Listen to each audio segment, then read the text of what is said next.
সাংবাদিক নির্যাতনের অভিযোগে কুমিল্লা ৬ আসনের সাবেক সংসদ সদস্য আকম বাহাউদ্দিন বাহার সহ অজ্ঞাত ১৫০ জনের বিরুদ্ধে মামলা করেছেন নির্যাতিত এক সাংবাদিক। মঙ্গলবার দুপুরে কুমিল্লার আদালতে এ মামলাটি দায়ের করেন নগরীর কাপ্তান বাজার এলাকার সময় টিভির সাংবাদিক বাহারউদ্দিন রায়হান। মামলায় অভিযোগ করা হয়েছে, বিগত ২০১৫ সালের ১৫ই জানুয়ারি ২০ দলীয় জোটের হরতাল চলাকালে সাবেক সংসদ বাহারের নির্দেশে বিএনপি জামাতের উপর গুলি ও ককটেল বিস্ফোরণ করা হয়। এ সময় পেশাগত দায়িত্ব পালনের সময় সংসদ সদস্যের নির্দেশে আওয়ামী লীগ, যুবলীগ ও ছাত্রলীগের কর্মীরা সাংবাদিক বাহারকে মারধর সহ ক্যামেরা ছিনিয়ে নিয়ে যায়।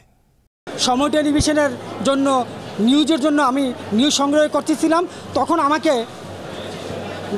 সংসদ সদস্য সাবেক সংসদ সদস্য বাহাউদ্দিন বাহারের নির্দেশেই সহযোগী গানম্যান দুলাল সহ অতর্কিতভাবে আমাকে হামলা করে এবং আমার ক্যামেরাটা ছিনিয়ে নেয়, মারধর করে। ওই দিন আমি হাসপাতালে ভর্তি হওয়ার মতো পরিবেশ ছিল না, আমি ভর্তি হতে পারি নাই, বিচার চেতে পারি নাই। আজকে আমি এই বিচার চেয়ে আদালতে মামলা করেছি। পুরো এলাকা গুলি করে ত্রাসের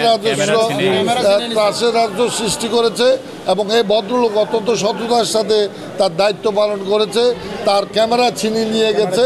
আপনারা সাংবাদিক সমাজ এগুলা বিভিন্ন পত্রপত্রিকায় রিপোর্ট করেছেন।